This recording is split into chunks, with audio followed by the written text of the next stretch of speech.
February is Teen Dating Violence Awareness and Prevention Month, and with us to talk about that issue today is Greg Lemke. He is the Education and Training Coordinator at Rape and Abuse Crisis Center. Good morning, Greg. Good morning.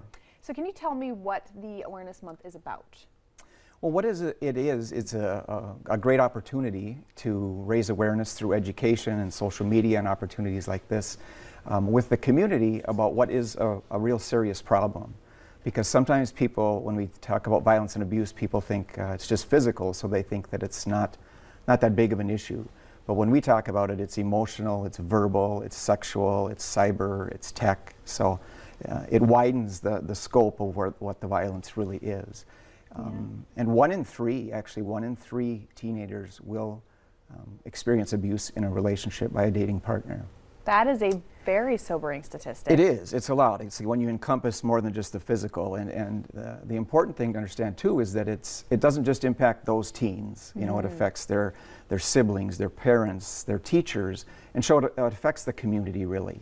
And so we want to get the message out that this is a community issue, and it's going to take the community working together to solve it.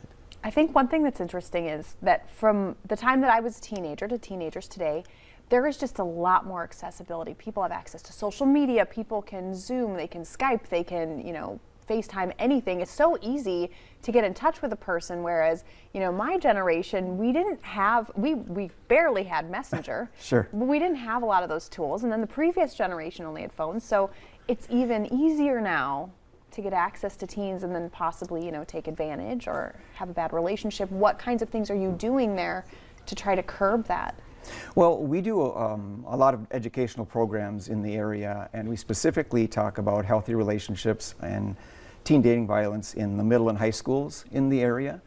And we also use what's called Safe Dates. It's a curriculum that's been around for quite a while, and it's several sessions. But it's a challenge to keep up with what's happening because, like you say, it used to be that if there was abuse or violence or harassment going on, you usually were in contact with that person, physical contact.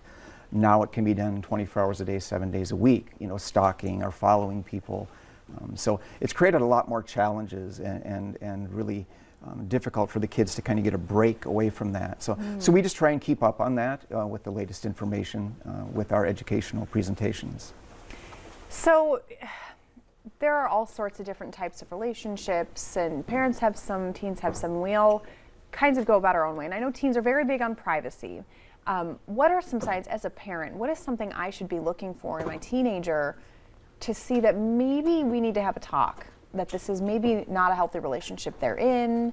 What are signs I should look for? Sure. If somebody has to be connected all the time and answering, if someone's like, when I text you, you need to respond to me immediately, if they've given their passwords to anybody, if they've kind of changed and don't have a lot of friends anymore. Sometimes initially in a relationship, of course, the two people spend a lot of time together.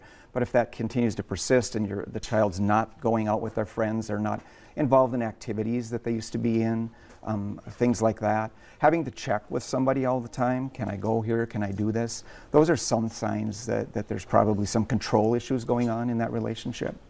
I think that there was a very high-profile case, the Brian Laundrie and Gabby Petito case. A lot of people saw there was a lot of concerns in that situation about control issues, maybe. Obviously, we can't say for sure what happened, but there's a lot of speculation. People have a lot of ideas, and I think that's a situation where, as a parent, that's my worst nightmare.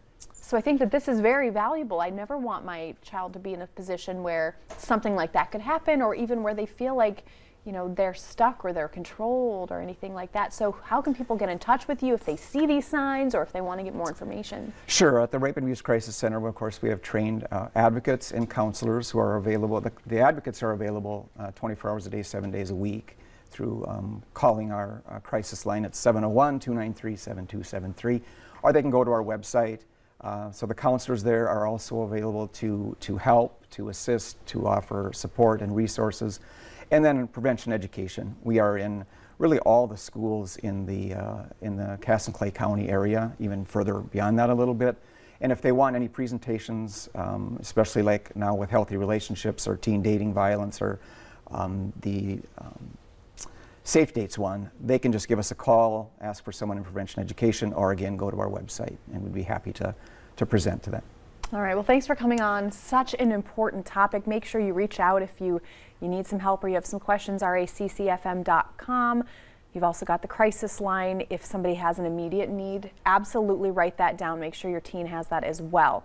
Coming up on today's show, some relaxation and revitalization with our VNL Deal of the Week.